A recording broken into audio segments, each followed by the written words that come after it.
ए षोलपदा अंचल आज विज्ञान श्रेणी उद्घाटन उत्सव अनुष्ठित हो जाए। आठमल्लिक विधायक इंजीनियर नलिनीकांत प्रधान यह आनुष्ठानिक भाव उद्घाटन कर मुख्य अतिथि भाव सम्मानित अतिथि भाव जिला परिषद अध्यक्षा श्रीमती बबिता प्रधान, ब्लॉक चेयरमैन दुशासन रावल, आठमल्लिक सब कलेक्टर, आठमल्लिक बीडीओ एवं आम ठाकुरगढ़ ग्राम पंचायत सरपंच चारुलता मिश्र, +3 अध्यक्षा प्रतिमा बाग समस्त उपस्थित रही आज ये वर्णाढ़ परिवेश को अति सुंदर भाव कर अंचलवासी दीर्घ दिन अवशेष थिला जे एठारे कहीं साइंस करूना।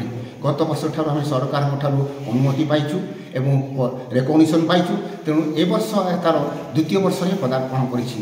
गत वर्ष आमर असुविधा हेतु करूँ, तेणु मान्यगण्य उपस्थित व्यक्ति सहरे आज आनुष्ठानिक भाव उद्घाटन है।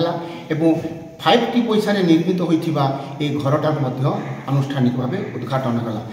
ये अंचल गरीब आदिवासी हरिजन ये जो छात्र छात्री मैंने पढ़ुंट दूर दूरांतर आसुंच से बाहर को जाई पाठ पढ़ी पाना अत्यधिक खर्चांत हेतु एठारे विज्ञान श्रेणी खोलिया द्वारा से बहुत उपकृत हे।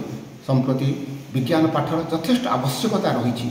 जड़े छात्र तार किसी करने को हेले अति कम रे विज्ञान विषय जाना अच्छी, तेणु लोकंर सहयोग, जनसाधारण सहयोग, ये अंचलर राजनेता सहयोग एवं आमर सर्वोपरि आम आठमल्लिक विधायक इंजीनियर नलिनीकांत प्रधान सहयोग आज आम विज्ञान श्रेणी खोलिया संभव होती कार्यकारी हो। तेणु अंचलवासी तरफ कलेज तरफ से महाशय को मोर आंतरिकता कृतज्ञता धन्यवाद जनाऊँगी। आशा करुँची ए वर्ष जमी आम 18 जन छात्र छात्री प्रथम श्रेणी उत्तीर्ण होती, आसंता वर्ष विज्ञान श्रेणी 36 जन छात्र छात्री आहरी भल उत्तीर्ण होली आशा रखीचु। यह जगन्नाथ ठारे प्रार्थना।